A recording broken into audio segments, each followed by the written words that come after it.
It's time for EdTech Mondays, brought to you by MasterCard Foundation and CC Hub. Welcome to EdTech Mondays Nigeria, a platform that facilitates critical conversations on the use of technology for teaching and learning. I am Chinyelu Akpa, your host, and it's great to be back here again. This month, we are discussing evidence in EdTech for improved learning outcomes. Evidence in EdTech for improved learning outcomes.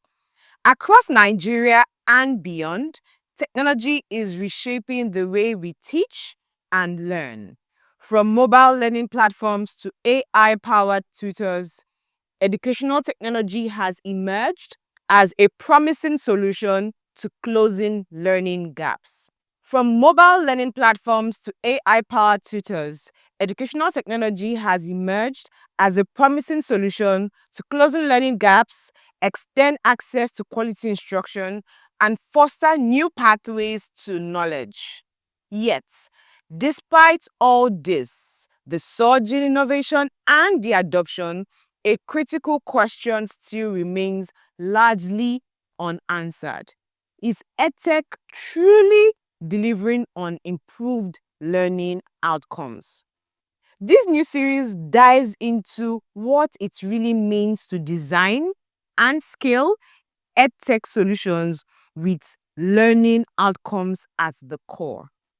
We will examine the types of evidence currently available, existing frameworks for evaluating digital tools in education, and the challenges developers, educators, and governments face in accessing or generating localized, actionable learning research. On this first episode, we explore what evidence means in the context of EdTech. What types of data or proofs do we need to claim that technology improves learning? We will also take on perspectives from the teaching and learning impact measurements in EdTech. Welcome again to EdTech Mondays Nigeria, August episode. On the show this week, we have a research professional with experience in policy-oriented research, evaluation, and impact measurements. He's passionate about harnessing data to inform strategic decisions and drive meaningful development outcomes. He currently works as a senior impact and evaluation analyst at Co-Creation Hub Africa, and he holds a bachelor's and master's degree in economics. Join me as I welcome Israel Odubola. Thank you very much. Thank you, Israel. It's great to have you here. Yes, same here. Thank you very much. Our next guest on the show is an astute, passionate Nigerian educator, a STEM advocate, a FET fellow, and the founder of DTW, a leading YouTube educational platform with over 75,000 subscribers, reaching 4 million views. With a background in electronics and computer engineering and a postgraduate diploma in guidance and counseling, she has trained over 1,500 teachers in using PhET simulation and AI tools for effective teaching. Through her engaging content, she empowers students preparing for the JAMB UTME exams, WAEC, NECO, and other national exams. She's committed to digital education across Nigeria through her live classes and DTW CBT apps, transforming how learners across Nigeria succeed academically. Her mission is to inspire, teach, and transform lives. Join me as I welcome Blessing Sheon Chukwuka. Thank you so much. I have background story for Blessing. I think Blessing started doing EdTech before EdTech became a thing. Because this was far back 2019, 2018. You were teaching on YouTube. And how many people were teaching on YouTube at that time? No one. And you had your engagement, your numbers were coming in. So Who else can do justice to this conversation? I know Israel has under his belt 36 startups in Nigeria whom you're working with to measure what learning outcomes truly mean. So I have the best guests this week, and it's great to have you both here today. So we'll jump right in. And the first question, why is it important for evidence tracking in EdTech? Shouldn't it be enough that people are using it for you, Blessing, for instance, with your CBT app? Shouldn't it be enough that people are at ease downloading the app and are using it, or people are watching you on YouTube? Israel, shouldn't it be enough that for the startups and the products that you work with, that people are using them? Why? What's the buzz? What's the need, for evidence tracking? I'll start with you, Blessing.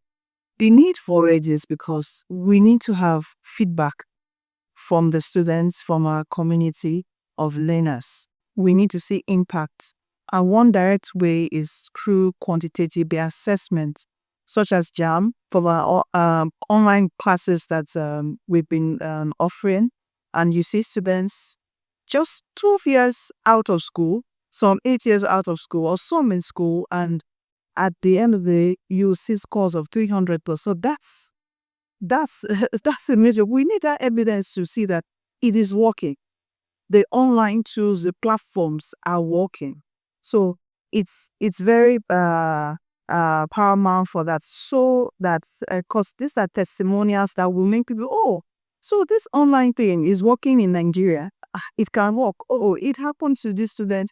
And the next year, we've seen an increased usage with students wanting to get involved with online tools. So next year, say, well, another person has come back. I want to try it out. So it's very important. Israel, from your point of view. Okay, for me, I think evidence shows that a solution is effective and it is achieving what is designed for, right? So you mentioned the distinction between engagement and impact. Engagement is not enough, right? Using the solution is Being excited about it. exactly. It's not enough? It is not enough. Oh my God. Right? But in goal basically is the impact in terms of learning outcomes. Is it helping students to know better and learn better? Are they improving in the academics? Worry about even confident to answer question in class. Worry about enthusiasm and also the willingness to learn. So this is actually the main goal of EdTech, not just engagement. I use it today, I use it tomorrow, but the goal is how is it helping you in your learning in the box?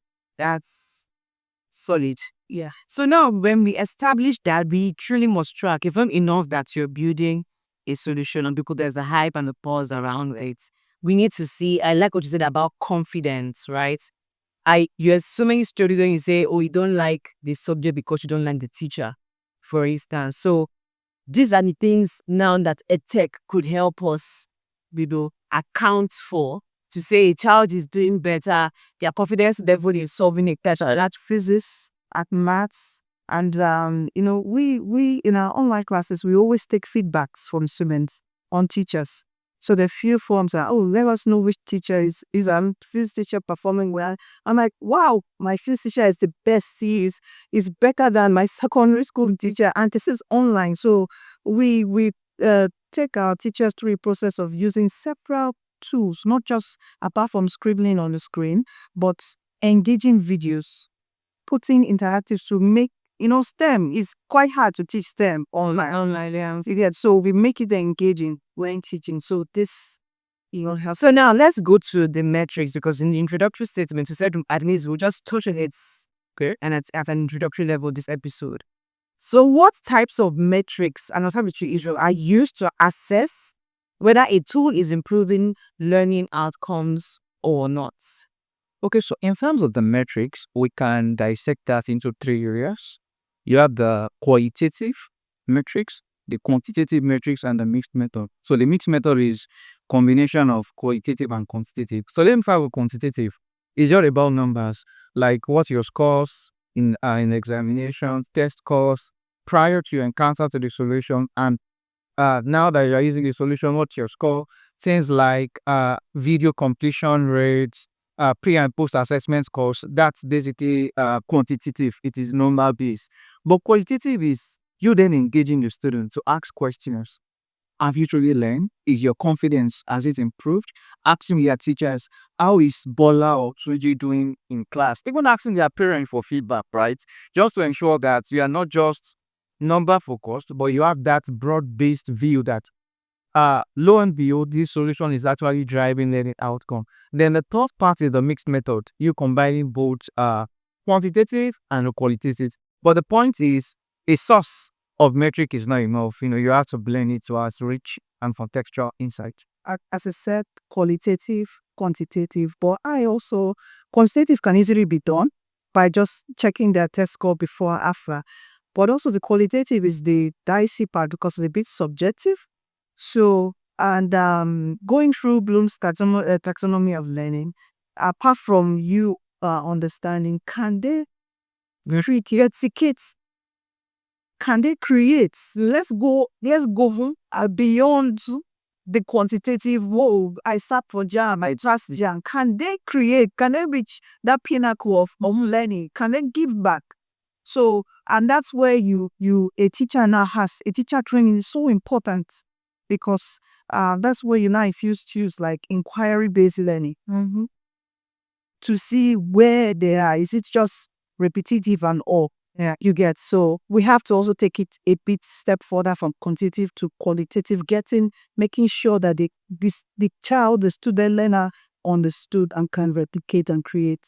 Right, thank you. So we're seeing quantitative, qualitative, mixed, and within this qualitative bit of it is really putting down different other metrics.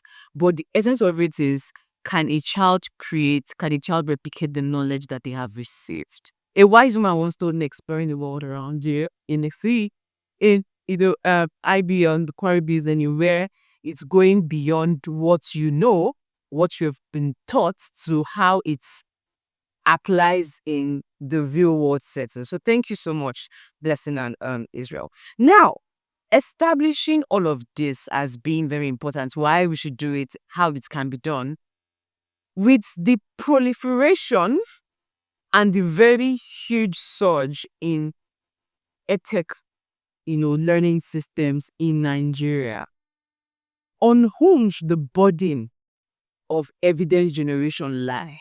Because I hear you when you say, Israel, that there's a bit that the teacher is doing, the parent is collecting, your friend is giving feedback, the child is giving. So on whom should the burden of evidence generation for EdTech lie? Is it on the part of the people, the solution providers? Is it on the part of the people who are using the tool for learning? Or is it on the part of the teachers in situations where these are solutions that are used in classroom K-12 setting? Is it on the part of the teachers or the facilitators? On whom should evidence for EdTech lie? I think it has to be a collaborative effort between the EdTech innovators, the schools adopting it, the school administrators, and the teachers. But what I've realized so far from my engagement with several tech founders is the fact that they seem to prioritize platform development and sale and acquiring schools and learners here and there, but they are not even particular about the impact the solutions created, right? They are not even particular, okay, these solutions are built. How is it helping students to learn? How are they performing in classes? But to answer your question, I think it has to be a collaborative effort, right? Between the EdTech innovators, the schools, the teachers, and even the parents. So it has to be collaborative to ensure that we have a broad-based generation of evidence that, lo and behold, the solution truly works. To add to what he said, so I would say it should dwell on the creators of the EdTech platform, because if it's not on their agenda, on their vision, or on their mission to get evidence, they won't push for it or incentivize it. They push for it. And if that's not there, the teachers won't, because that's another workload. Additional work, exactly. So the teachers won't. So I feel it should be from there, because but what we see is they just want their products out there. But it should be one of their objectives that we must get feedback from the system, and what plans do we have in place to get this, and it's to collaborate with the teachers to get this feedback. So it should be from there. That bulk of work should be on the phone. I feel that listening to the both of you, I think they're electing of a particular group of people from this burden as well. And I'd say, the policy custodians. Because if there is a regulation, and please correct me, I'm just a moderator, who is in the space and is just, inquisitive. If there is a body, if we have a system or a structure where I don't use the word regulates, okay, but you can tell what is in the space and what you want to see in your education system. Wouldn't you now say that if you know that you are building a solution for foundational literacy and numeracy, for instance, these are some things that I must see that your solution does to improve how a child is learning, maybe in their phonics, in their letter sound recognition, number recognition and things. So is there also a role that I'd say our institutions, our governments have to play in defining what this evidence can look like? Because they are the ones who are the custodians of education at the end of the day. Yeah. So I believe if you say that these founders are the ones who determine what is evidence and what evidence should be gathered, and you're saying that it's everybody plus the founders, right? What if anybody decides to collect what is their own? I just say, okay, what another stall is a particular thing. But is there a systematic rubric or metric that we see now? You have the universal design for learning. Do we have a universal design for evidence collection in EdTech? And it is based on what a government system has said are their learning goals for. I'm just saying, sorry. I know I'm taking I'm thinking out of there, but maybe it's serious. Today, for researcher, I agree with you basically. I agree with you. Like, there has to be that centralized policy that mandates evidence generation across all EdTech startups. Because what I see is the fact that even the founders themselves don't see any need for it, right? Because they see success in terms of user numbers, sales, revenue, partnership, deals, and all of that. So I think what needs to happen is to even sensitize them on the importance of evidence generation. Because if they don't say importance, this won't be achieved. So that's only the first step, sensitizing them about the importance of gathering evidence, right? And I also mentioned the fact that the collaborative part, as in the collaborative effort is to happen. Because let's say my solution is adopted in 500 schools across Nigeria. I can't be everywhere. So there has to be that mechanism for collecting that information from the schools, from the parents, from the teachers, even from the students, because you can't know all your students using the solution. Of course not. So there has to be that provision, probably your product roadmap or the way you optimize your products for that seamless flow of information from those people using the solution. Do you want to say anything, Justin? That's gone to public sector and the private sector. So we should know we're dealing with two different populations. And it's like the public sector, it's a government now. And I'm sure, yes, there's the evaluation and impact monitoring. It's standard. And I'm sure there's a policy on some. Yeah. But for the private sector now, everything is about sales. It's project business. It's business. Yes. So this is where now when the public sector can come into this, when they want to collaborate with the private, with the founders, the tools, then they say, oh, we need to measure that this is impacting.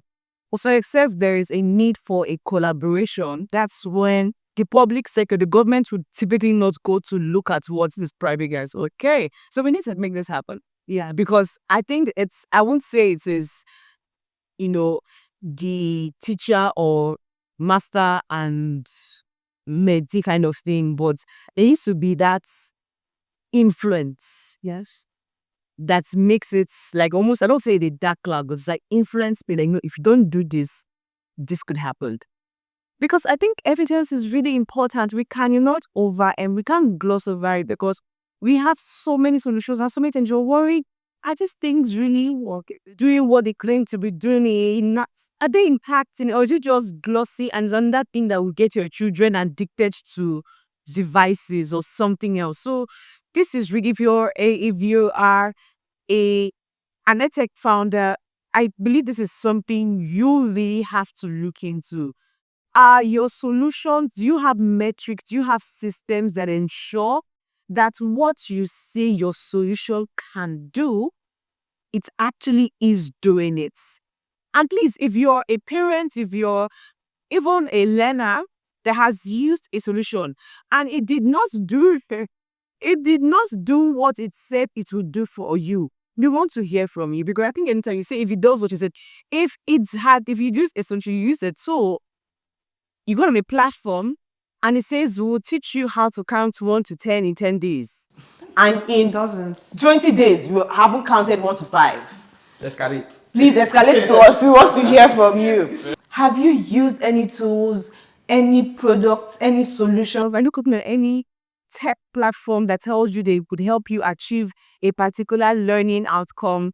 And after that time, you still haven't achieved it, your words haven't achieved it. We would love to hear from you. Send us an SMS or a WhatsApp message to 0703 165 0809. You could also send a WhatsApp message to this number 0706 402 0742. Remember, this is very important. We just don't want anybody who feels they can build or code designing learning solutions. If it doesn't have the proof that it can work, then you should not be designing or building anything. And on to our final question. I know that, we have so many things to discuss, but this is just an introductory, to better our appetites. Blessing, how can experts like you work with EdTech organizations to gather better evidence of learning for EdTech? It's quite simple. I have a lot of EdTech companies do approach me and say, "Oh, come on our platform, come and use it, and come teach. You teach online, you do live classes. Come try it out." And I try it out. I'm like, I always love to give feedback. There was one, I won't call any names yet, product name, but I tried the online platform. I'm like, this is slow. And user experience, students can't get this. You should think of your design as someone logging in for Khan, someone who doesn't speak English fully. It should be as simple. Okay, so so I always give that feedback. Like, make your tools simple enough for. We always feel that everyone is online. God, no, not everyone is digital literate yet. It has to be as intuitive as possible. Sorry, what we did was to use simple tools. Google Meet tools, easy to log in, easy to learn, and also that's what I always tell them. You always make your user experience simple enough for a layman to use. So anyone that comes, I always So it's basically people like you availing themselves, getting feedback to people who are building. that have a platform of a lot of students. So we just throw the tool out there, people use and get feedback. Israel? Okay, so what I do basically is to sensitize the EdTech founders I work with. First of all, on critical learning outcome metrics to track, right?